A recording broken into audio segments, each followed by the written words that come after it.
Bonjour à tous, dans cette capsule, on parle des saisons. Il y a beaucoup d'erreurs initiales sur les saisons. Alors portez une attention particulière à ces erreurs-là quand vous faites vos raisonnements. Premièrement, l'alternance est causée par un mouvement qui s'appelle la révolution de la Terre. Autour du Soleil. Donc, au dernier cours, on a appris le mot rotation. Il faut vraiment pas se tromper entre les deux. Donc, la révolution du Soleil, de la Terre, c'est quand la Terre tourne autour du Soleil. Ce trajet-là, il dure 1 an. Mais il faut faire attention, parce qu'une vraie année, c'est pas 365 jours, c'est 365,25 jours. C'est-à-dire que quand la Terre fait le tour du Soleil, comme ça c'est la révolution, c'est qu'elle tourne autour du Soleil, ça lui prend pas 365 jours, ça lui prend 365 jours et un quart de jour, donc et 6 heures. Puis là, c'est un peu embêtant parce que nous autres, on fonctionne avec des chiffrons. Une journée, c'est 24 heures, pas une de plus, pas une de moins. Donc, ça serait embêtant le 31 décembre de commencer l'année, de faire 6 heures, puis de recommencer. Donc, ce qu'on décide de faire, c'est d'ignorer le point 25 pendant 4 ans et de les additionner ensemble pour donner un jour 366. Donc, c'est pour cette raison, c'est parce qu'on ignore le point 25, c'est pour cette raison que chaque 4 ans, il y a une année bissextile de 366 jours. Donc, vous allez faire ce dessin-là ici, et vous allez marquer que ce trajet-là autour du Soleil, c'est ça qu'on appelle révolution, qu'elle prend 365,25 jours. Alors que ici, quand la Terre tourne sur elle-même, la petite flèche ici, vous allez marquer que ça, c'est la rotation, et que ça prend 24 heures. Je vais vous démontrer mathématiquement un peu pour comment ça marche, là, le point 25 puis une journée de plus. Alors, on a en réalité une révolution de 365,25 jours. Nous, on décide de voir ça comme 365 jours, fait qu'on a comme un surplus de 0,25 jours. On l'ignore, c'est correct, on a décidé de fonctionner comme ça. C'est juste que si on l'ignore année après année, éventuellement, on va accumuler un gros retard. On veut pas ça. Donc, ce qu'on décide de faire à la place, c'est, si on regarde un peu mathématiquement, on a ignoré 0,25, on a ignoré un autre 0,25, on a ignoré un autre 0,25, on a ignoré un quatrième 0,25, puis quand on fait la somme de tous les quarts de jours qu'on a ignorés, ça nous donne un jour. Donc, à chaque 4 ans, pour récupérer notre erreur, pour récupérer le fait qu'on ignore un quart de jour, on les additionne, puis ça nous donne un jour de plus à notre calendrier, qui est le 29 février. S'il y en a qui sont nés le 29 février, c'est un peu rigolo. Ils ont leur vraie fête à chaque 4 ans. Et puis, si c'est pas une année bissextile, souvent, ils vont célébrer le 1er mars. Regardons un peu de plus près comment ça fonctionne dans l'espace. Donc, ici, j'ai mon Soleil, ma Terre. Vous avez remarqué que c'est pas du tout à l'échelle, hein? Mais bon. Alors ici, on va parler un peu du vocabulaire parce que je vais utiliser souvent le mot hémisphère. L'hémisphère, c'est quand on coupe la Terre selon son milieu. Donc l'équateur ici. En haut de l'équateur, c'est l'hémisphère nord. Et en bas de l'équateur, donc en vert, c'est l'hémisphère sud. Donc vous faites ce dessin et vous accompagnez avec les mêmes mots que moi. Donc, si tu as remarqué, la Terre, elle est inclinée. On l'a vu au dernier cours, elle tourne pas tout droit, elle tourne inclinée sur elle-même. Cette inclinaison-là, c'est ça qui va causer les saisons. Pourquoi? Parce que l'hémisphère sud ici est incliné vers le soleil et il reçoit du soleil plus directement que l'hémisphère nord. L'hémisphère nord, les rayons du soleil qu'il va recevoir vont être indirects. Ils vont être comme un peu en diagonale, ce qui fait en sorte que c'est moins chaud. Donc ici, l'hémisphère sud est en train de vivre l'été et l'hémisphère nord est en train de vivre une saison hivernale. Là, madame, les saisons sont inversées? Oui, les saisons sont inversées. Belle découverte. OK? Si on poursuit le cheminement de la Terre, donc la Terre ferait une révolution autour du Soleil, je vais commencer par expliquer le contraire. La première chose à remarquer, c'est que l'inclinaison est dans le même sens. Elle n'a pas changé de bord, elle a tourné autour du Soleil. Et à ce moment-ci, c'est quel hémisphère qui serait plus chaud? Ça serait effectivement l'hémisphère nord, parce qu'il va recevoir les rayons du soleil, paf, directement sur eux, alors que l'hémisphère sud va recevoir des rayons du soleil, oui, mais plus en diagonale, en angle, moins direct. Donc, l'hémisphère nord est en ce moment en été, et l'hémisphère sud, c'est l'hiver. Donc, encore une fois, c'est le contraire.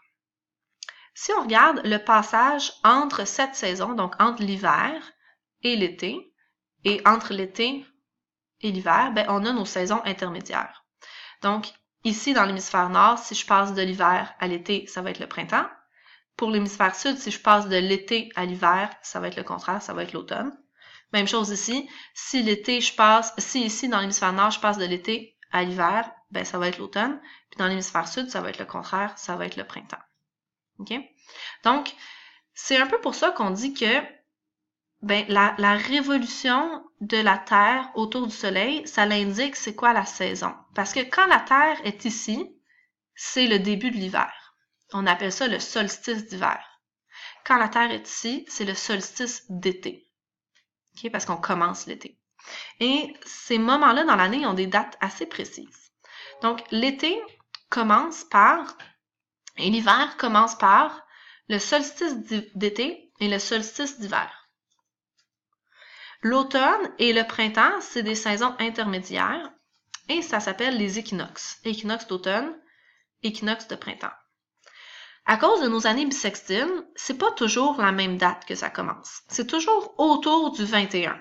Donc, ce petit symbole-là, ça veut dire environ.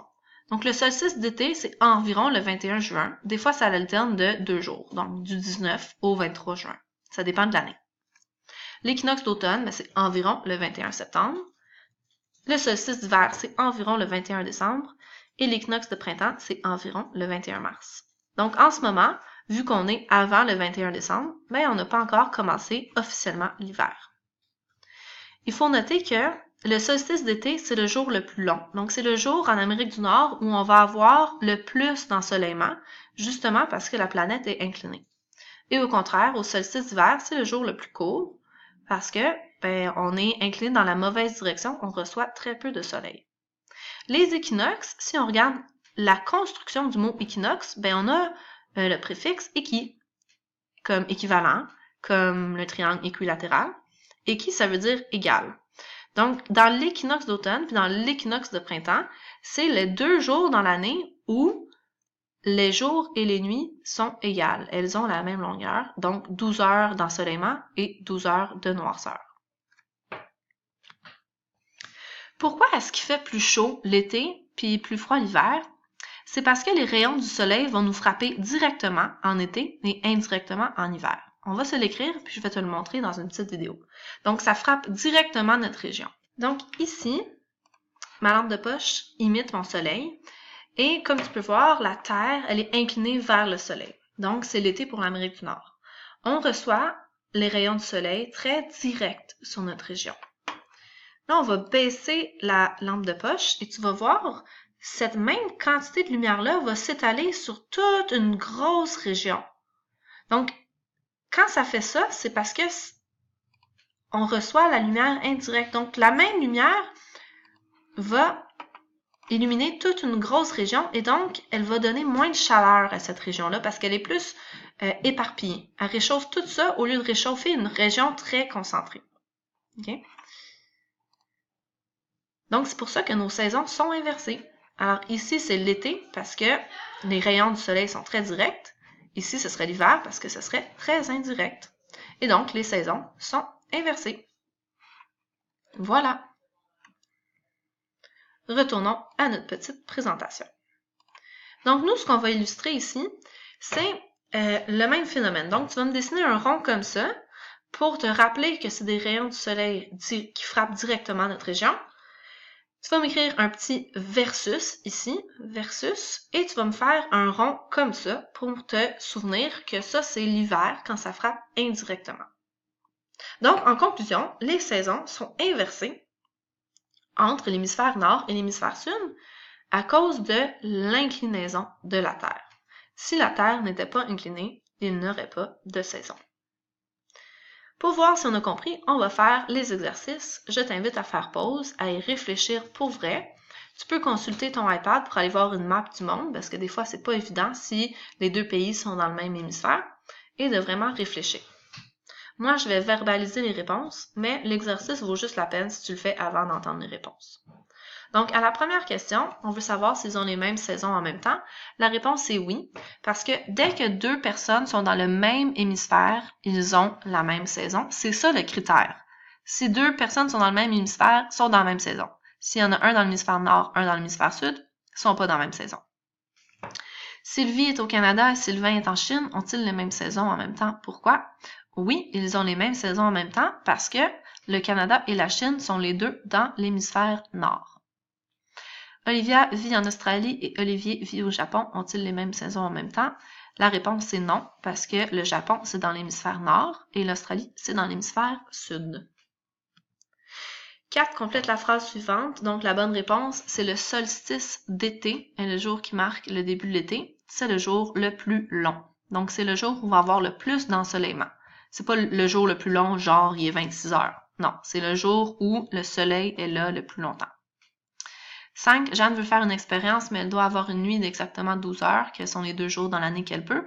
Ben, c'est les 2 équinoxes, donc l'équinoxe de printemps et l'équinoxe d'automne, parce que c'est les 2 seuls moments dans l'année où le jour va être 12 heures et la nuit va être 12 heures.